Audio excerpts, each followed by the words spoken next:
Hello बच्चों, आज की क्लास में हम सीखेंगे अलग अलग प्रकार के कोणों को बनाना और उन कोणों को मापना। लेकिन उससे पहले हमें उन कोणों के बारे में पता होना चाहिए कि वो कौन कौन से प्रकार के हैं और क्या क्या माप है उनकी, कैसे सीखा जाता है। तो आइए शुरू करते हैं। सबसे पहला कोण आता है हमारे पास न्यून कोण। न्यून कोण किसे कहते हैं? न्यून कोण वह कोण जो 0 डिग्री से बड़ा हो और 90 डिग्री से छोटा हो, न्यून कोण कहलाता है। और हमें पता है 90 डिग्री का कोण होता है बिल्कुल एल की शेप में। जैसे अगर हम बनाना चाहें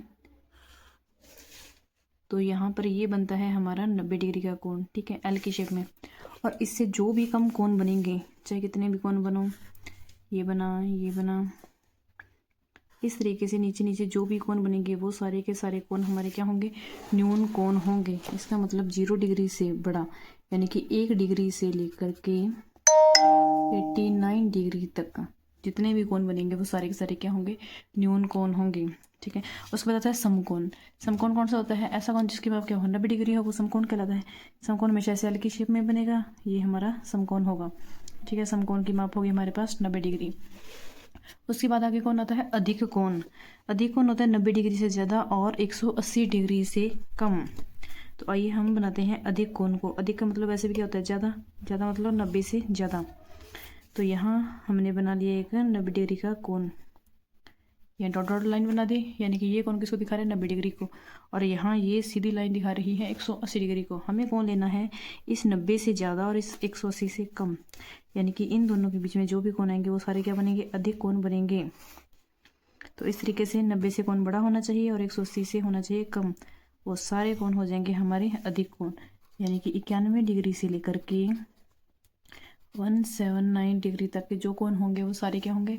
अधिक कोण कहलाएंगे। उसके बाद कोण आता है सरल कोण। 180 डिग्री का कोण सरल कोण कहलाता है। 180 डिग्री का कोण सरल कोण कहलाएगा, यानी कि एक सीधी लाइन पर बना हुआ कोण क्या होगा? सरल कोण होगा। एक सीधी लाइन खींचेंगे वह कोण क्या बनेगा? 180 डिग्री का कोण होगा और सरल कोण होगा। उसके बाद आता है प्रतिवर्ती कोण। प्रतिवर्ती कोण कौन से होते हैं? इन 4 प्रकार के कोणों के बारे में हम लोगों ने शुरू से सुना है, लेकिन ये प्रतिवर्ती कोण क्या होता है आइए जानते हैं। 180 डिग्री से बड़ा व 360 डिग्री से छोटा कोण प्रतिवर्ती कोण कहलाएगा। हमें पता है कोण की टोटल माप कितनी होती है। कोण को इस तरीके से बनाए अगर हम गोला, तो ये टोटल 360 डिग्री का बनता है, ठीक है। 180 डिग्री तक का हम लोगों ने कवर कर लिया। अब 180 डिग्री से जो बड़े कोण होंगे और 360 से छोटे होंगे वो सारे बनेंगे हमारे पास प्रतिवर्ती कोण। अब बनाएंगे कैसे? देखो यहाँ पर ये लाइन बनेगी हमारी 180 डिग्री की लाइन बना लेते हैं। ये 180 डिग्री की लाइन हो गई। अब इस लाइन का ये बीच वाला पॉइंट मान लेते हैं हम। तो इस लाइन से जितने भी बड़े कोण बनेंगे, बड़े कोण यानी कि नीचे की तरफ बनेंगे, तो इस तरीके से हम लोग बना देंगे। ये नीचे की तरफ कोण बन गया, यानी कि यहाँ से लेके यहाँ तक का जो ये इतना बड़ा कोण बन रहा है 180 को पार करते हुए जा रहा है, तो यह बना हमारा प्रतिवर्ती कोण। इसी तरीके से यहाँ पर भी आ सकती है ये लाइन, इसकी यहाँ पर आ सकती है। ऐसे करती हुई ये यहाँ तक इतने बड़े कोण भी बन सकते हैं, ठीक है। तो इस तरीके से जो कोण बनेंगे वो सारे क्या होंगे? प्रतिवर्ती कोण होंगे। जो 180 डिग्री से बड़े होंगे और 360 डिग्री से छोटे होंगे वो सारे प्रतिवर्ती कोण होंगे। और 360 डिग्री का कोण क्या कहलाएगा? हमारा संपूर्ण कोण कहलाएगा। यहाँ यानी कि 360 पर आकर तो कोण पूरा हो ही जाएगा, 360 डिग्री का कोण हमारा हो जाएगा संपूर्ण कोण। तो यह है हमारे कोणों के प्रकार। तो आइए चलते हैं हम लोग हमारे पहले सवाल पर। हमारा पहला सवाल है पेज नंबर 51 पर। आइए पता लगाएं। नीचे दिए गए प्रत्येक ग्रिड में बिंदु ए को ग्रिड के दूसरे बिंदुओं से एक सरल रेखा में इस प्रकार मिलान कीजिए कि हमें एक न्यून कोण प्राप्त हो। यहाँ हमें एक बिंदु का ग्रिड बना के दे रखा है और हमें बिंदु को इस तरीके से मिलाना है कि हमें कोण प्राप्त हो न्यून कोण, यानी कि 90 से छोटा कोण प्राप्त हो। हम देख सकते हैं कि यहाँ पे हमें कोण बना के दिया हुआ है। अब इस लाइन से हमें कोण बनाना है। तो देखिए किस तरीके से मिलाएंगे। हमें 90 से छोटा कोण बनाना है। अगर हम इस लाइन को यहाँ ऐसे मिलाएंगे तो देख सकते हैं एक एल की शेप में बनेगा, यानी कि 90 डिग्री का हो जाएगा। इसलिए हम लोग क्या करेंगे? बिंदुओं को इस तरीके से मिला देंगे और यह कोण हम लोग देख सकते हैं कि हमारा न्यून कोण बन रहा है। अगर हम लोग चाहें तो इसको माप भी सकते हैं। कोणों को मापना हम लोग सीख चुके हैं। इस बीच वाले इस जो इसका शीर्ष बिंदु है इसको इसके बीच वाले पॉइंट पे रखेंगे। ये लाइन बिल्कुल इसके ऊपर आ जाएगी। लाइन इस तरफ है तो यहाँ से चालू किया 0, 10, 20, 30, 40, ये 40 और 50 के बीच में आ रहा है, यानी कि लगभग मान के चलो ये हमारा 45 डिग्री का कोण हो गया। और ये कोण 90 से कम है, यानी कि हमारा न्यून कोण है। आगे चलते हैं हम हमारे दूसरे सवाल पर। दूसरा सवाल है हमारा कि एक अधिक कोण प्राप्त हो। अब अधिक कोण हम जानते हैं कि अधिक कोण होगा 90 से ज़्यादा, और अगर हम इस लाइन को यहाँ ऐसे सीधी कर दें डॉट डॉट लगा के तो ये 180 का हो जाता है, लेकिन हमें चाहिए अधिक कोण। अगर यहाँ लाइन खींचते हैं तो यहाँ हो जाएगा हमारा 90 डिग्री का। हम देख सकते हैं कि यहाँ पे एक एल शेप बन रही है, इसे बड़ा करना है तो इस लाइन को हम लोग यहाँ इन तीनों बिंदुओं को मिला देते हैं, तो ये भी क्या बन जाएंगे, हमारे अधिक कोण बनेंगे। अब ये है कितने डिग्री का माप सकते हैं हम लोग। यहाँ रखेंगे हम लोग हमारा चांदा, बिंदु को इस बिंदु पर रखा और लाइन को इस लाइन से मिला दिया। यहाँ चालू करते हैं 0, 10, 20, 30, 40, 50, 60, 70, 80, 90, 100, 110, 20 इस तरीके से आता हुआ ये 130 और 140 के बीच में जा रहा है, यानी कि ये लगभग हो जाएगा हमारे पास 135 डिग्री का कोण। ठीक है, जो क्या है कि अधिक कोण है। उस तरीके से एक लाइन ये रखिए, इसको भी हमें अधिक कोण बनाना है। अधिक कोण बनाएंगे तो देखते हैं ये लाइन यहाँ तक ऐसे सीधी जा रही है, सरल कोण बना रही है, बीच में कहीं भी बिंदुओं को मिला दो। यहाँ पर हम बिंदु मिला दें अगर, तो ये क्या हो जाएगा, 90 से ज़्यादा दिख रहा है। कोण अक्सर देखने से पता चल जाता है कि भाई 90 से कम होगा या फिर उससे ज़्यादा होगा। ठीक है, अब इस कोण को माप के देखते हैं क्या माप बनती है इसकी। ये कोण, इस कोण की माप भी बिल्कुल इसकी जैसी ही बन रही है 135 डिग्री की, यानी कि दोनों कोण 135 के हैं, जो कि अधिक कोण है। आगे वाली में हमें बनाना है एक प्रतिवर्ती कोण। प्रतिवर्ती कोण चाहिए, यानी कि क्या होगा, ये 180 डिग्री से बड़ा होगा, और हमें पता है 180 डिग्री कोण एक सरल रेखा पर होता है। ये लाइन आ रही है, अगर इस लाइन को आगे बढ़ाएं तो ये 180 डिग्री का हो जाएगा पूरा कोण, और 180 डिग्री से बड़ा करना है, यानी कि इस लाइन को छोड़ के इधर इस साइड वाली लाइनों से हम मिला देंगे तो वो बनेगा हमारा प्रतिवर्ती कोण। यहाँ हम लोग यहाँ मिला देते हैं, तो यहाँ से आकर के यहाँ तक जो कोण बना, ये बना हमारा प्रतिवर्ती कोण। अब इस कोण की माप देखते हैं कितनी होगी। यहाँ इसको डॉट डॉट कर देते हैं। हमें पता है कि सीधी लाइन 180 डिग्री की, यानी कि ये तो हो गया हमारा 180 डिग्री। अब प्लस में ये देखें कितने डिग्री का कोण बन रहा है। इतना कोण हमें पता है 180 डिग्री का है। अब इतने से कोण को हम लोग मापेंगे, क्योंकि हमारा चांदा पूरा 360 को कवर नहीं करता, सिर्फ 180 के लिए ही बना है। अब इसको देखें तो ये आ रहा है हमारे पास 40 और 50 के बीच में, यानी कि 45 ले लेते हैं इसको, तो यहाँ ये हमारे पास बन जाएगा 225 डिग्री का, यानी कि ये पूरा जो प्रतिवर्ती कोण है ये हमारे पास बना है 225 डिग्री का कोण। उसी तरीके से अगर हम इसको प्रतिवर्ती कोण बनाएं, देख लेते हैं भाई, ये सीधी लाइन बनेगी, 180 डिग्री का कोण हो जाएगा। इस तरफ से लेके चले, यहाँ हम लगा देते हैं लाइन को, ये रही। अब हम लेंगे इस साइड वाला कोण लेंगे, ठीक है, जो 180 से बड़ा दिखे। अगर ये वाला लेंगे तो ये तो हो जाएगा हमारा अधिक कोण। हम इसके दूसरी साइड वाला कोण लेंगे जो 180 डिग्री से बड़ा बन रहा है, तो ये हो गया हमारा प्रतिवर्ती कोण। अब इस कोण को माप के देखें तो ये सीधी लाइन जाएगी, ये 180 बनाएगी। ठीक है, अब इस सीधी लाइन के इस साइड वाला कोण हम लोग माप लेते हैं, भाई कितने डिग्री का बनेगा।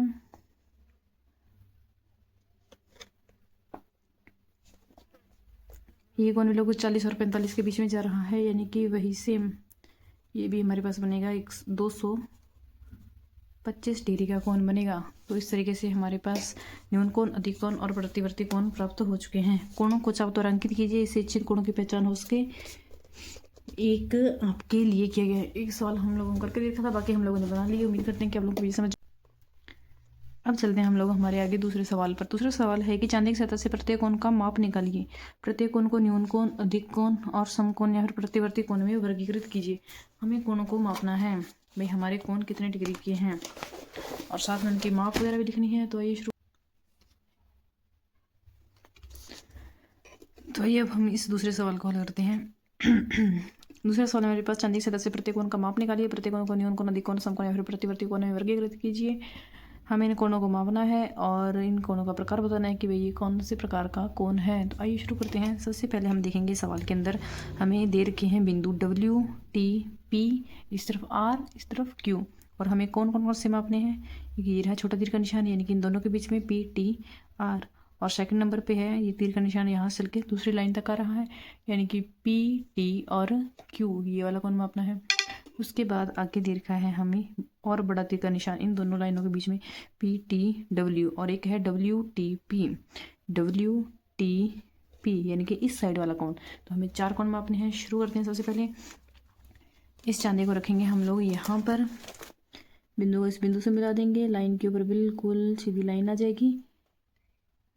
यहाँ ये आ गई है। इस तरीके से अगर हम लोग देखें इसको तो ये 0 से आता हुआ हमें स्पष्ट दिख रहा है कि 30 डिग्री तक आ रहा है। 30 डिग्री तक आ रहा है, यानी कि कोण PTR कितना हो गया, 30 डिग्री का हो गया। और हमें पता है 30 डिग्री का कोण किस में आएगा, न्यून कोण आएगा या अधिक कोण आएगा। 30 डिग्री का कोण आएगा हमारे पास न्यून कोण। तो यहाँ हम लोग लिख देंगे ये कौन है हमारे पास, न्यून कोण। उसके बाद आगे कौन आता है PTQ, यानी कि ये दूसरे नंबर के तीर वाला। अब हम इसको मापेंगे। बिंदु के ऊपर बिंदु रखा, एक बेस लाइन है ये हमारी।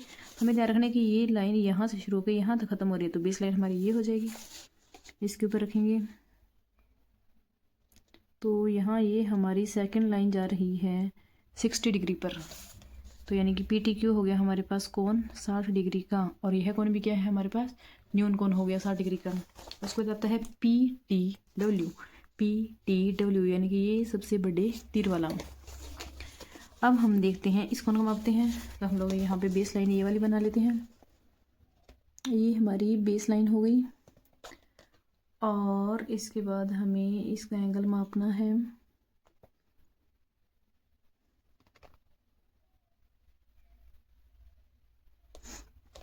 तो यहाँ ये 0 से होते हुए आगे चल रहा है, 100 के ऊपर जा रहा है। और 100 के कितना ऊपर जा रहा है, मान के चलो लगभग 102 डिग्री का। तो ये कोण हो गया हमारे पास 102 डिग्री का कोण। थोड़ा ऊपर नीचे हो सकता है, आप लोग मापोगे तो हो सकता है आपके पास 100 डिग्री का आए, 101 डिग्री का आए, ठीक है। लेकिन लगभग एक्यूरेट वैल्यू देखें हम इसकी तो ये 102 डिग्री का है, ठीक है। उसके बाद आता है आगे WTP, ये प्रतिवर्ती कोण मापना है हमें। ये 102 डिग्री का या 90 से आता है, यानी कि ये अधिक कोण हो गया। अब ये WTP बड़ा कोण है, हमें दिख रहा है कि भाई ये तो होगा प्रतिवर्ती कोण। अब इसको मापे कैसे, हमें पता है कि हमारी सीधी लाइन हमेशा होती है 180 डिग्री की। तो इसको ऐसे 2 टुकड़ों में करके मापना पड़ता है प्रतिवर्ती कोण को। यहाँ ये इतना हो जाएगा हमारे पास 180 डिग्री का, ठीक है। अब हम यहाँ से लेके यहाँ तक हम माप लेते हैं। एक टुकड़ा यहाँ 180 होगा, दूसरा टुकड़ा इस तरीके से माप लेंगे। तो यहाँ रखते हैं हम लोग अपने चांदी को रखा, और बिल्कुल लाइन के ऊपर लाइन है, बिंदु के ऊपर बिंदु आ गया हमारा। अब अगर हम यहाँ देखें तो 0 चालू हो गए, ये जा रहा है 70 80, ये बीचों बीच में लाइन आ रही है। 75 से ऊपर लाइन जा रही है, 75 से ऊपर लगभग ये जा रहा है हमारा 78 डिग्री पर, यानी कि ये इतना सा हो गया हमारे पास 78। तो 180 में हम लोग 78 जोड़ देंगे, तो हमारे पास एंगल आ गया लगभग 258 डिग्री का, यानी कि ये आ गया 258 डिग्री, और ये हो गया हमारा प्रतिवर्ती कोण। तो अब हम लोग इन कोणों को लिख लेते हैं। हमें हमारी कॉपी के अंदर लिखना होगा ये, हाँ हम लोगों ने लिख रखे हैं कोणों के नाम PTR, PTQ, PTW और WTP। माप है पहले कोण की है 30 डिग्री, और ये कोण किस प्रकार का है, न्यून कोण है ये। उसके बाद PTQ है हमारा 60 डिग्री। 60 डिग्री भी कौन सा कोण हो जाएगा, न्यून कोण।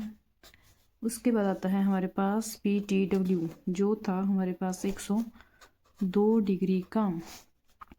यह कोण हमारा हो जाएगा अधिक कोण। और चौथे नंबर का कोण हुआ हमारा 258 डिग्री का, और ये कोण हो जाएगा हमारे पास प्रतिवर्ती कोण। तो इस तरीके से ये हमारी प्रश्नावली पूरी हो गई। आगे हम लोग पढ़ेंगे इसके ये लास्ट वाले, एक ही पॉइंट बचा है इसका 53 और 54 नंबर पेज पर। उम्मीद करती हूँ कि आप लोगों को बढ़िया समझ में आया होगा। इसी तरीके सीखने के लिए हमारे पास साथ जुड़े रहिए। धन्यवाद।